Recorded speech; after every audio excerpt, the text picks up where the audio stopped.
Hai guys, pada kesempatan kali ini kita akan melakukan review sebuah smartphone dari Xiaomi, yaitu adalah Xiaomi 11T Pro.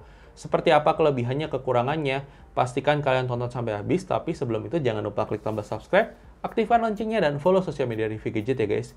Jadi mari kita lakukan review dari Xiaomi 11T Pro ini.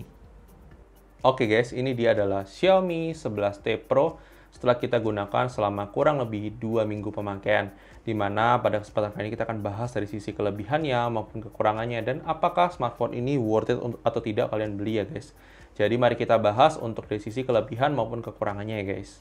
Kelebihan pertama dari HP Xiaomi 11T Pro ini jelas dari sisi performance yang ditawarkan, di mana HP ini itu ditenagai oleh prosesor Snapdragon 888, di mana ini adalah prosesor flagship saat ini yang tentunya menarik banget guys. Kita sudah coba kemarin untuk tes gamingnya seperti apa, performance sehari-harinya seperti apa, itu tidak ada masalah ya guys. Meskipun memang Snapdragon 888 yang digunakan oleh Mi 11T Pro ini seperti tenaganya agak sedikit ditahan. Seperti contohnya misalnya kalau misalnya kalian pakai perekaman kamera, sebenarnya Snapdragon 888 itu support perekaman hingga 8K. Tapi di Mi 11T Pro ini itu di lock guys, jadi cuma bisa kalian rekam hingga resolusi 4K. Sayang banget. Dan ya mungkin kalian juga bisa lihat untuk dari reviewer lain yang sudah menyampaikan juga sebelumnya, dimana kalau misalnya buat game pun kayak game Genshin Impact itu dia standar minimumnya dia ketika level smooth itu di medium guys. Smoothness-nya itu di medium bukan di high. Sayang banget, padahal ini adalah prosesor flagship.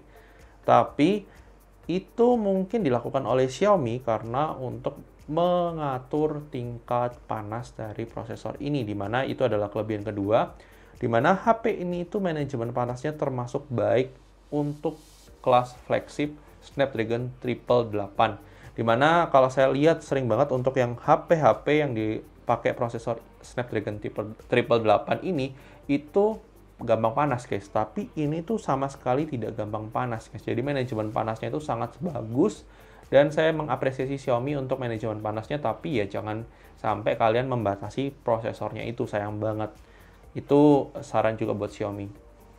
Kemudian kelebihan selanjutnya adalah dari sisi kualitas kamera di HP ini. 108 megapiksel promosinya itu bagus banget, bahkan dibandingkan waktu dia mengeluarkan harga dibandingkan dengan kamera flagship lainnya yang hanya 12 megapiksel. Sekali lagi saya bilang, sensor kamera, ukuran kamera 108 megapiksel, 12 megapiksel itu tidak penting berapa besar angkanya. Tapi yang penting sensornya dan softwarenya guys. Jadi kalau saya bilang kamera di Xiaomi 11T Pro ini termasuk bagus untuk di rentang harga 7 jutaan.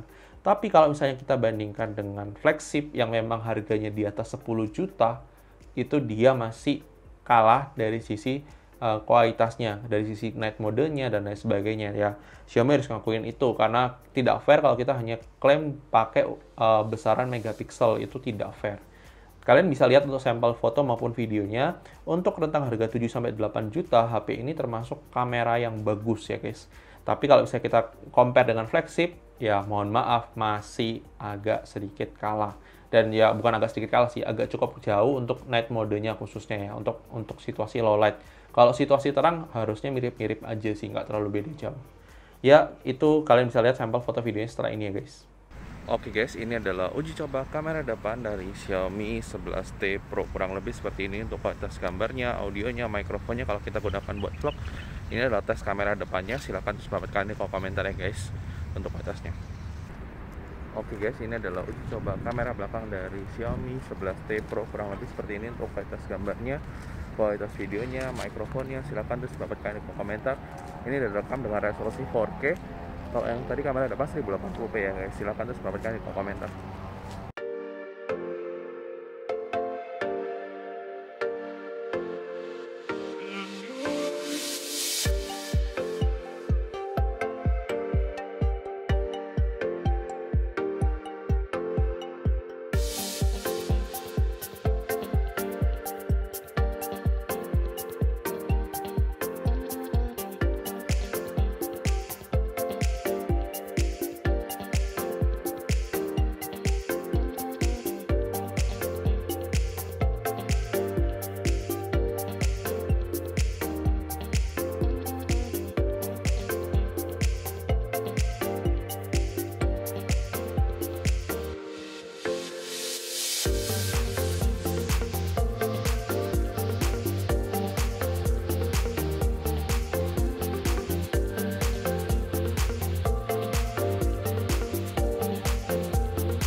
Kemudian kelebihan selanjutnya dari sisi kualitas speaker di HP ini yang sudah stereo dan di tune by Harman Kardon, dan itu benar-benar bagus sih guys untuk suaranya, kualitas audionya.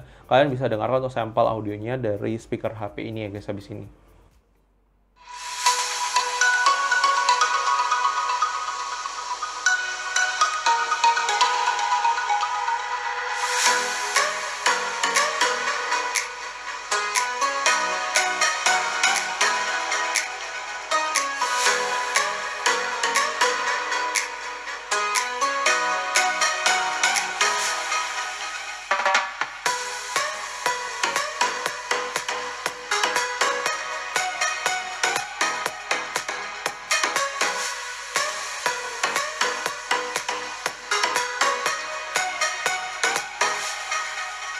Kemudian, selain dari speakernya, tentunya layarnya ini juga bagus banget guys. Jadi layarnya adalah AMOLED Full HD Plus 120 Hz dan itu smooth banget guys. Kalian mau pakai buat scrolling, kalian mau pakai buat sosial media, itu aman-aman banget sih guys.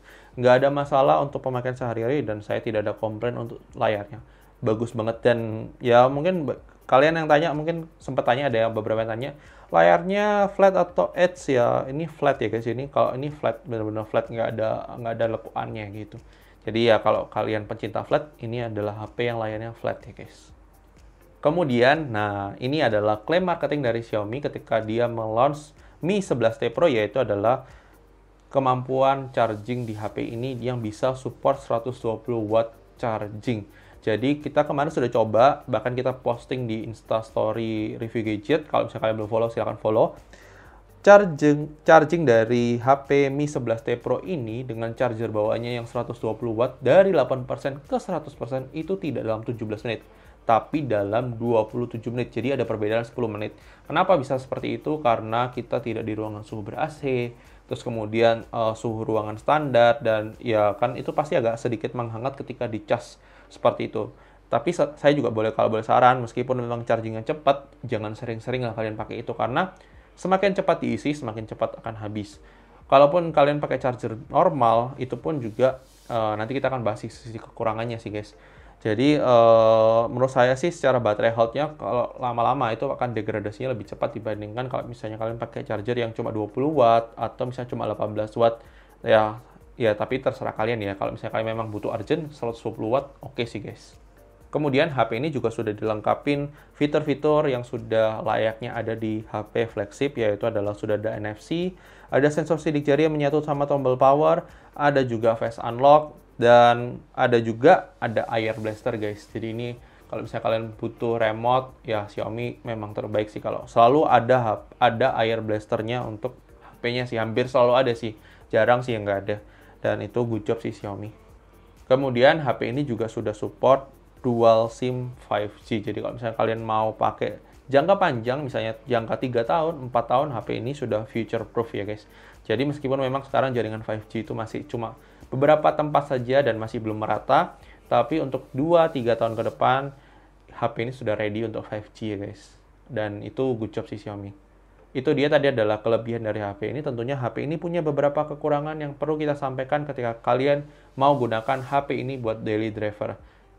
Dimana kekurangan pertama yang review gadget rasakan adalah ketika kita aktifkan 120 Hz-nya dari HP ini, itu baterainya memang terasa lebih boros guys. Jadi memang yaitu karena refresh rate-nya lebih cepat, dan untuk pengguna sehari-hari itu akan cukup memakan baterai. Meskipun memang bisa digunakan untuk seharian, tapi biasanya sampai sore sudah agak mendekati ke low bat sih guys. Dan ya tergantung pemakaian sih, intensitas pemakaian kalian. Tapi kalau kita selama pemakaian itu bisa dari pagi sampai sore, tapi ya malam harus dicas lagi. Ya wajar lah. Tapi ya menurut saya cukup boros sih untuk baterai 5000 mAh-nya ini. Kemudian di HP ini juga tidak ada slot micro SD. Jadi kalau misalnya kalian mau tambah memory card ya nggak bisa. Jadi kalian harus beli storage-nya yang besaran, karena dia base-nya 256 sebenarnya sudah sangat cukup. Kecuali kalian memang sering banget ngerekam video yang kalian butuh memori di dalam HP yang lebih besar, ya silahkan ambil yang varian lebih besarnya. Tapi setahu saya 256 sudah sangat-sangat cukup sih guys.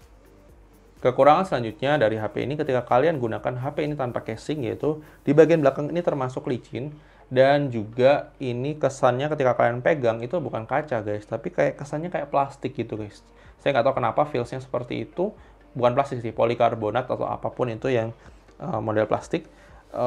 Dan tidak kurang berasa premiumnya ketika kalian pegang. Mungkin dari jauh mungkin masih fine-fine aja, tapi ketika kalian lihat dari dekat atau kalian pegang langsung, itu kayak kerasa, ya oh iya, oke lah, memang ini adalah trade-off yang diberikan Xiaomi ketika beli HP ini ya guys.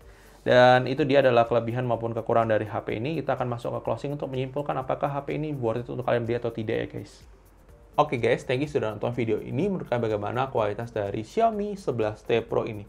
Apakah sudah sesuai ekspektasi kalian? Atau tidak? Silahkan tulis pendapat kalian di kolom komentar. Kalau menurut Via Gadget sendiri, untuk harga HP 7 jutaan, HP ini tuh adalah HP yang termasuk sangat worth it untuk kalian beli. Dan terlepas dari segala kontroversi dengan limitasi prosesornya, menurut saya ini adalah HP yang bagus guys. Dan ini kita uji coba sendiri, kita beli sendiri HP-nya, dan kita tidak di-endorse siapapun. Tapi kalian perlu tahu bahwa ini adalah HP yang memang worth it untuk kalian beli. Dan ini adalah pendapat dari Review Gadget, mungkin saja bisa berbeda dengan pendapat kalian, tidak masalah. Silahkan tulis pendapat kalian di komentar. Dan jangan lupa like video ini kalau kalian suka, dislike aja kalau kalian suka, dan sampai ketemu di video selanjutnya ya guys. Oke guys, bye-bye.